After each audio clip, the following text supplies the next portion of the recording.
आप सबसे पहले ये जानना चाहेंगे कि दोनों का नाम संतोष कुमारी है और यदुवंशी सेना के राष्ट्रीय अध्यक्ष हैं और अभी अभी जो बने हैं वो शिक्षा प्रकोष्ठ बने हैं बिहार प्रदेश अध्यक्ष। और क्या जनता ये जानना चाहती है कि जितना मेहनत आप करते हैं यदुवंशी सेना के लिए, तो क्या ये संतोष जी भी उतना ही मेहनत करेंगे? बिल्कुल। तेज प्रताप यादव जी को इस वक्त आप क्या कहना चाहेंगे? बहुत बहुत धन्यवाद, क्योंकि वो हमारे संरक्षक, हमारे गार्जियन और यदुवंशी सेना के वो सबसे बड़ी बात है कि वो नींव डाले हैं जो आज तक बिहार में किसी ने नहीं कर पाया। इसलिए मैं अपने संरक्षक महोदय को कोटि कोटि प्रणाम करते हुए मैं उनको बहुत बहुत धन्यवाद देता हूँ। यदुवंशी सेना का निर्णय था कि शिक्षा प्रकोष्ठ का प्रदेश अध्यक्ष जब भी नियुक्त किया जाएगा तो वो राष्ट्रीय कार्यालय में बुला करके नहीं किया जाएगा, बल्कि उनके दरवाजे पे जाकर के हम लोग नियुक्त करेंगे। और ये चूंकि संस्कार और संस्कृति की बात होती है, शिक्षक जो होते हैं वो समाज में संस्कार और संस्कृति को बढ़ावा देते हैं, शिक्षा को बढ़ावा देते हैं। हमारे दादा श्री कृष्ण के प्रति रूप श्री लालू प्रसाद यादव जी ने जो एक बेसिक शिक्षा पे जो कार्य किया था, जैसे चरवाहा विद्यालय वगैरह उनका जो कार्य था, इसको जैसे हिंदुस्तान के तमाम जो पॉलिटिकल जो लोग हैं वो लोग इसको बर्बाद करने की कोशिश किए और काफी हद तक इसको बर्बाद भी किए, क्योंकि शिक्षा एक ऐसी आपका सेक्टर है कि वो सेक्टर अगर मजबूत है तो फिर आप समाज को किसी भी लेवल पे पहुंचा सकते हैं, और अगर कमजोर पड़ गया तो फिर बड़ा मुश्किल हो जाएगा समाज को। आज मैं नालंदा के बिहार शरीफ में हूँ और यहाँ पे शिक्षा प्रकोष्ठ के बिहार प्रदेश अध्यक्ष के लिए तमाम लोगों का नाम आया, लेकिन उसमें जब देखा गया कि हाँ एक्टिव कौन है, कौन लेकर के चल सकते हैं, क्योंकि बहुत अहम पद होता है, तो फिर फाइनली कमेटी जो है वो संतोष जी प्रोफेसर साहब भी हैं, इनका ITI कॉलेज भी है, इनके नाम पे मुहर लगा और तब जाकर के आज इन्हें सर्टिफिकेट प्रदान करने के लिए हम खुद इनके ऑफिस पे आए हैं। नमस्कार, मैं सैमरा सुमित और आप देख रहे हैं प्रांसी टीवी। और इस वक्त मैं बिहार शरीफ नालंदा में मौजूद हूं और हमारे साथ आप देख सकते हैं कि यदुवंशी सेना के राष्ट्रीय अध्यक्ष संतोष रेणु यादव हमारे साथ हैं और भोजपुरी गायक भी रहे हैं। और हमारे साथ एक और व्यक्ति जो जुड़ चुके हैं वो है संतोष कुमार यादव, भी इनका नाम है और ये भी नालंदा जिला के ही रहने वाले हैं, इनका ITI कॉलेज भी है। और आज रीजन क्या है कि संतोष रेणु यादव जो यदुवंशी सेना के राष्ट्रीय अध्यक्ष वो आज पहुंचे हैं नालंदा, इसलिए कि बिहार का प्रदेश अध्यक्ष इनको बनाया गया है शिक्षा प्रकोष्ठ का। इसके बारे में जो पूरा जानकारी है वो संतोष रेणु यादव जो है वो देंगे। तो आज क्या कारण रहा है कि आप नालंदा पहुंचे हैं और शिक्षा के क्षेत्र में कुछ सुधार के लिए आप शिक्षा प्रकोष्ठ को बनाया गया है नालंदा में, और इसके बारे में क्या कहना चाहेंगे जनता को? देखिए, सबसे पहले कि यदुवंशी सेना के आदरणीय संरक्षक माननीय पर्यावरण, वन एवं जलवायु परिवर्तन मंत्री श्री तेज प्रताप यादव जी को मैं धन्यवाद देना चाहूंगा कि यदुवंशी सेना को जिस प्रकार से वो अभी लेकर के चल रहे हैं, ये आने वाले वक्त में ये जो पौधा जो उन्होंने लगाया है ये बहुत बड़ा वृक्ष के रूप में परिवर्तित होने वाला है। और यदुवंशी सेना का विस्तार कार्यक्रम चल रहा है राष्ट्रीय स्तर पर, अंतर्राष्ट्रीय स्तर पर भी। और अभी बिहार प्रदेश की अगर बात करें तो बिहार प्रदेश में विस्तार कार्यक्रम के तहत आज मैं नालंदा के बिहार शरीफ में हूँ और यहाँ पे शिक्षा प्रकोष्ठ के बिहार प्रदेश अध्यक्ष के लिए तमाम लोगों का नाम आया, लेकिन उसमें जब देखा गया कि हाँ एक्टिव कौन है, कौन लेकर के चल सकते हैं, क्योंकि बहुत अहम पद होता है, तो फिर फाइनली कमेटी जो है वो संतोष जी प्रोफेसर साहब भी हैं, इनका ITI कॉलेज भी है, इनके नाम पे मुहर लगा और तब जाकर के आज इन्हें सर्टिफिकेट प्रदान करने के लिए हम खुद इनके ऑफिस पे आए हैं, क्योंकि शिक्षा एक ऐसी आपका सेक्टर है कि वो सेक्टर अगर मजबूत है तो फिर आप समाज को किसी भी लेवल पे पहुंचा सकते हैं। और अगर कमजोर पड़ गया तो फिर बड़ा मुश्किल हो जाएगा समाज को आगे बढ़ाना।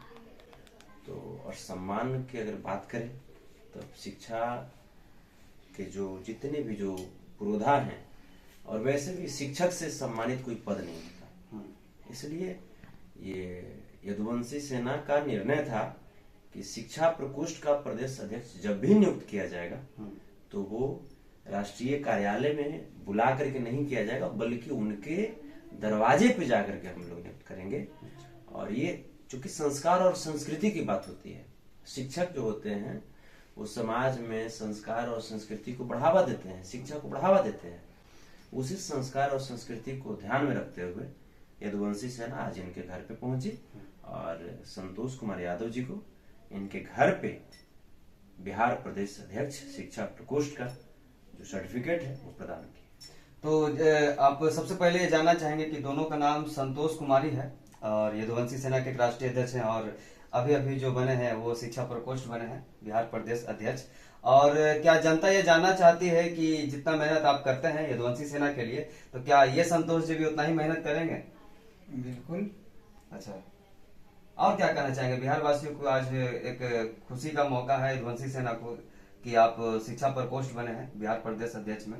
बिहार वासियों को मेरा यही संदेश आज के लिए दिया जाता है कि जो भी शिक्षा के क्षेत्र में पिछड़े हुए हैं, पूरे हमारे देश के लोग, राज्य के लोग, जिला के लोग या गांव के लोग, उनको शिक्षा के क्षेत्र में अपनी अंतिम ऊंचाई तक पहुंचना होगा, तभी हमारा देश पूरे दुनिया में अपना परचम लहराएगा। क्या सुधार होना चाहिए? आप शिक्षा में क्या सुधार देखना चाहते हैं आप? बहुत सारे सुधार की जरूरत है शिक्षा के क्षेत्र में। कुछ गरीबी बस, कुछ जाति पाति के बस, कुछ ऊंच नीच भेदभाव के कारण से शिक्षा ग्रहण नहीं कर पा रहे लोगों को हमारी प्रयास होगी कि वैसे लोगों को मैं शिक्षा से जोड़ूं और उनको शिक्षा के क्षेत्र में एक असीम ऊंचाई तक ले जाऊं। कहीं मैं पिछड़ने देने वाला में से नहीं। तो शिक्षा की व्यवस्था तो आप लोग देख रहे हैं कि बिहार में किस तरह से है, और अभी यदुवंशी सेना के जो संरक्षक हैं वो तेज प्रताप यादव हैं, और तेज प्रताप यादव के ही जो मंत्री हैं वो चंद्रशेखर राय जी हैं, शिक्षा मंत्री अभी बिहार में है। तो क्या लगता है कि वो शिक्षा में कुछ सुधार कर पाएंगे? क्योंकि सरकार अभी गठबंधन में आई है, नई सरकार बनी है, तो चंद्रशेखर राय जी भी इसमें बढ़ चढ़ के हिस्सा ले रहे हैं, हर जगह प्रोग्राम हो रहा है, बहुत सारा जो है कार्य के लिए बताए हैं कि स्कूल खुलेंगे, कॉलेज खुलेंगे और बहुत सारा यूनिवर्सिटी वगैरह बनाने के लिए भी उन्होंने बात रखा है। तो क्या लगता है कि ये काम और भी तेजी से होना चाहिए? सबसे पहले तो चंद्रशेखर राय जी जो हैं वो एक शिक्षाविद हैं और वो नेता कम शिक्षाविद ज्यादा हैं, प्रोफेसर थे। ठीक है, तो उनकी प्रोफेशनली को देख करके लगता है कि शिक्षा के क्षेत्र में अभी तक जितने भी मंत्री बने बिहार के शिक्षा मंत्री, उन सभी में से ये अव्वल है। और इनकी सोच हमेशा धरातल पे जाती है और धरातल के लोगों को उठाना बेहद जरूरी होता है, तभी आपका शिक्षा आगे बढ़ पाएगा। मतलब आपका कहने का मतलब ये है कि जो विभाग उनको मिला है विभाग, तो उसके बारे में उनको जानकारी होना चाहिए पहले से रिलेटेड, और एक्सपर्ट भी होना चाहिए ताकि उनको हर चीज पता होना चाहिए। जैसे कि आप बता रहे हैं कि चंद्रशेखर राय जी एक शिक्षक थे, उनको शिक्षा के बारे में पूर्ण रूप से पता है, क्या व्यवस्था होनी चाहिए, किस तरह से पढ़ाई होनी चाहिए। जो सेशन लेट चल रहा है मगध यूनिवर्सिटी का, वो आपको भी पता होगा, वो सब में सुधार होनी चाहिए। तो और भी जो मंत्री बनते हैं उसमें तेजस्वी यादव जो अभी हमारे उप मुख्यमंत्री हैं बिहार के, तो क्या उसमें उस तरह का ही जो नेता को चुनना चाहिए जो सुधार कर सके बिहार में, जो पहले से एक्सपर्ट हो? बिल्कुल। अच्छा, और उसमें हमारे चंद्रशेखर राय जी अच्छे माने जाते हैं, हमारे बिहार के लिए अच्छे ही माने जाने वाले लोगों को उनसे रिलेटेड मंत्रालय इस बार वितरण किया गया है और काफी भरोसा है लोगों को। जनता भी इन्हें अभी नहीं परख सकी है। आप मगध यूनिवर्सिटी की बात करते हैं, मगध यूनिवर्सिटी ही नहीं, बिहार में जितने भी यूनिवर्सिटियां काम कर रही है सबका एक ही सेशन होगा, टाइम टेबल एक होगा और जहाँ कहीं पिछड़ने की बात आती है तो ऐसा नहीं कि किसी भी कर्मचारी को जो है सस्पेंड कर दे या उनको बर्खास्त कर दे, ऐसा हमारे मंत्री महोदय में ये अवगुण नहीं है।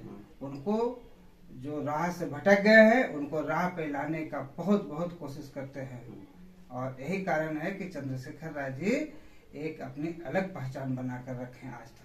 चलिए, तेज प्रताप यादव जी को इस वक्त आप क्या कहना चाहेंगे? बहुत बहुत धन्यवाद, क्योंकि वो हमारे संरक्षक, हमारे गार्जियन, और यदुवंशी सेना के वो सबसे बड़ी बात है कि वो नींव डाले हैं जो आज तक बिहार में किसी ने नहीं कर पाया। इसलिए मैं अपने संरक्षक महोदय को कोटि कोटि प्रणाम करते हुए मैं उनको बहुत बहुत धन्यवाद देता हूँ। और आपके राष्ट्रीय अध्यक्ष भी संतोष यादव जी भी लगातार हर जगह घूम रहे हैं। अभी हाल ही फिलहाल आए हैं हैदराबाद से और कर्नाटक से आए हैं, तो वहाँ भी राष्ट्रीय अध्यक्ष बने हैं। वहाँ भी यदुवंशी सेना में कुछ जो लोग हैं वहाँ भी जुड़े हैं, और बिहार में लगातार जो है यदुवंशी सेना का विस्तार हो रहा है। इसके बारे में क्या कहिएगा आप? अभी तो हैदराबाद से घूम के आए हमारे राष्ट्रीय अध्यक्ष जी। अभी इनको पूरी वर्ल्ड की दौरा करनी है, और अब इनमें और गति आएगा, क्योंकि मैं अपने मुंह से अपनी बड़ाई तो नहीं करता, लेकिन जब प्लानिंग की बात आएगी तो देश नहीं पूरी दुनिया की दौरा पे निकलेंगे हमारे संरक्षक महोदय और राष्ट्रीय अध्यक्ष महोदय, और साथ में बहुत सारे लोग निकलेंगे। फिर देखेंगे कि यदुवंशी सेना को पूरे विश्व में परचम लहराने से कौन रोकता है। ये रुकने वाला नहीं है। ये रथ जो निकल गया है ये कभी नहीं रुकेगा। चलिए, शिक्षा प्रकोष्ठ बनाया है, तो आप शिक्षा के बारे में क्या कहना चाहेंगे आप? देखिए, शिक्षा और संस्कृति जो है वो समाज की रीढ़ की हड्डी होती है, और मानव स्ट्रक्चर में अगर बैकबोन को हटा दिया जाए तो फिर आप ऐसे खड़े नहीं कर सकते शरीर को। तो बैकबोन बहुत जरूरी है, और उसी बैकबोन के रूप में हम देखते हैं शिक्षा को, जो कि समाज में संस्कृति को देखते हैं। तो इसीलिए शिक्षा का प्रचार प्रसार हर किसी की जिम्मेवारी है कि अपने समाज को, अपने घर को, अपने बच्चों को कैसे उस ओर हम प्रेरित करें, प्रोत्साहित करें। ये हर किसी की अंदर की जागृति होनी चाहिए।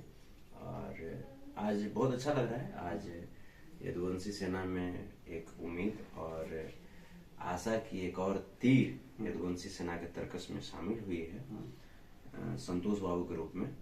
तो हम सब बहुत उत्साहित हैं, और हमारे दादा श्री कृष्ण के प्रति रूप श्री लालू प्रसाद यादव जी ने जो एक बेसिक शिक्षा पे जो कार्य किया था, जैसे चरवाहा विद्यालय वगैरह उनका जो कार्य था, इसको जैसे हिंदुस्तान के तमाम जो पॉलिटिकल जो लोग हैं वो लोग इसको बर्बाद करने की कोशिश किए, और काफी हद तक इसको बर्बाद भी किए। लेकिन उनको ये नहीं पता कि ये जो चरवाहा विद्यालय की जो योजना थी, ये जो पद्धति जो है, ये बहुत सारे विकसित जो देश हैं उन देशों में ये अपनाई गई थी ये सिस्टम।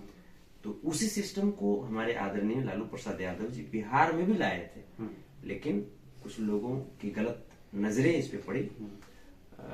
17 साल तक बिहार जो दंश जो झेला, उसके बाद ये जो महागठबंधन की सरकार बनी श्री नीतीश कुमार जी के नेतृत्व में, और जिसमें डिप्टी सीएम आदरणीय श्री तेजस्वी प्रसाद यादव जी बनाए गए हैं,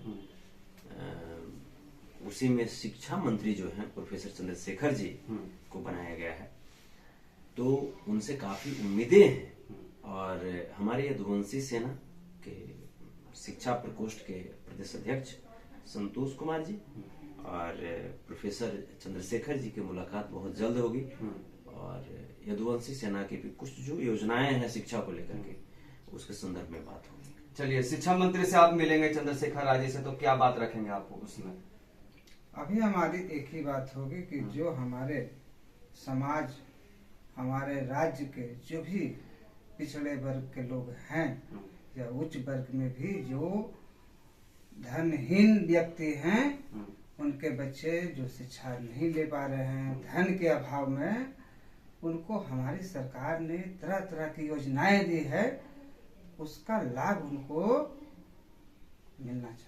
जो गरीब बच्चों को लाभ नहीं मिल पा रहा है अभी तक, उस बच्चों को लाभ मिलना चाहिए, इसके बारे में आप बात करेंगे? उसके लिए मैं लड़ाई लड़ूंगा। अच्छा। और एक उसका लिमिटेशन नहीं होगा, बहुत गहराई तक जाकर के मुझे लड़ना होगा, तब ये योजनाएं सफल होगी। जब तक सुधार नहीं होगा तब तक आपको मैं रुकूंगा नहीं। अच्छा। मैं रुकने वाला में से नहीं हूँ। जब तक शिक्षा को मैं पूर्ण रूप से जागृत नहीं कर देता है, वही हमारी विजय होगी, जिसमें बिहार के लोग एक एक लोग शिक्षित कहलाएंगे। चलिए, शिक्षा यदुवंशी सेना में शिक्षा प्रकोष्ठ बनते ही एक बहुत बड़ा जो चैलेंज जो है इन्होंने कर दिया है कि किस तरह से बदलाव जो है करना है और बदलाव करके ही छोड़ेंगे। और ये वादा और ये जो है अभी इस वक्त जो है चैलेंज कर रहे हैं आप। नहीं, ये चैलेंज नहीं है, ये मैं स्वीकार करता हूँ कि आज भी हमारे बिहार में हमारे आदरणीय लालू जी ने जो कदम उठाया था शिक्षा को बचाने का, उसके उनके सरकार जाने के बाद लगातार 17 सालों तक हमारे शिक्षा का दोहन हो रहा है। उसके बाद फिर देखिए, महागठबंधन की सरकार बनते ही एक अच्छे व्यक्तित्व वाले व्यक्ति को शिक्षा मंत्री के रूप में ला करके बिठाया गया है, जो आज तक इसके पूर्व की 17 साल की सरकार उन्हें नहीं कर पाई थी। चाहे वो पीके शाही रहे हों, चाहे कोई और भी रहे हों, नहीं कर पाए, शिक्षा को तार तार करने का काम किया। चलिए, आखिरी बात क्या कहना चाहेंगे बिहार से वासियों को और बिहार वासियों को और यदुवंशी सेना में जितने भी जुड़े हुए हैं आपके सदस्य, उनको क्या कहना चाहेंगे आप? बहुत बहुत धन्यवाद और शुभकामनाएं। धन्यवाद इस बात के लिए कि आपने यदुवंशी सेना को इतना सपोर्ट किया, और शुभकामनाएं इस बात के लिए कि अब नालंदा से, बिहार शरीफ से एक नायाब हीरा प्राप्त हुआ है यदुवंशी सेना को। और भी विस्तार होगा नालंदा में आप इस तरह से? बिल्कुल बिल्कुल, पूरे वर्ल्ड में। अभी तो ऑस्ट्रेलिया के भी राष्ट्रीय अध्यक्ष की नियुक्ति होनी है, उसके बाद नेपाल की होनी है, 4-5 कंट्री का लिस्ट आया हुआ है संरक्षक। नालंदा में पहले व्यक्ति हैं जो शिक्षा प्रकोष्ठ बनाया गया है इनको। हाँ, शिक्षा प्रकोष्ठ के लिए बहुत विचार विमर्श किया गया, बहुत, चूंकि बहुत लंबी लिस्ट आ गई थी। अब उसमें हुआ एक से एक विद्वान। तो क्या इसकी जानकारी तेज प्रताप यादव जी को है? अरे तो बिना उनकी जानकारी का कैसे हो सकता है? वो गार्जियन है, उनके परमिशन के बाद ही मतलब ये डिसीजन। बिल्कुल बिल्कुल, इस समय जैसे वो गार्जियन है और गार्जियन को हर बात की जानकारी होती है, कोई ऐसी बात नहीं होती जो उनसे छिपी हुई होती है। तो हम लोग बहुत उत्साहित हैं और थैंक्स नालंदा को मैं कहूँगा कि ऐसे पुरुष को उन्होंने जन्म दिया जो इस पद को एडॉप्ट कर लिया उन्होंने। इसके लिए मैं थैंक्स कहूँगा नालंदा को। चलिए, तो हमारे साथ संतोष यादव जो है राष्ट्रीय अध्यक्ष यदुवंशी सेना के जुड़े हुए थे, और इस वक्त जो है शिक्षा में सुधार की बात हो रही है और देखा जाएगा किस तरह से सुधार होगा, और हमारी नजरें लगातार बनी रहेगी संतोष जी पर, और संतोष यादव जी पर भी नजरें बनी रहेगी किस तरह से शिक्षा में सुधार करते हैं। तो हमारे चैनल के साथ जुड़े रहिए और देखते रहिए प्रांसी टीवी। आप हमारे फेसबुक पे देख रहे हैं तो चैनल को फॉलो कर लीजिए, और यूट्यूब पे देख रहे हैं हमारे चैनल को तो सबसे पहले सब्सक्राइब कर लीजिए, लाइक शेयर भी कर दीजिए, ताकि जो भी वीडियो है आप तक सबसे पहले पहुंच सके। मैं सैमरा सुमित, नमस्कार।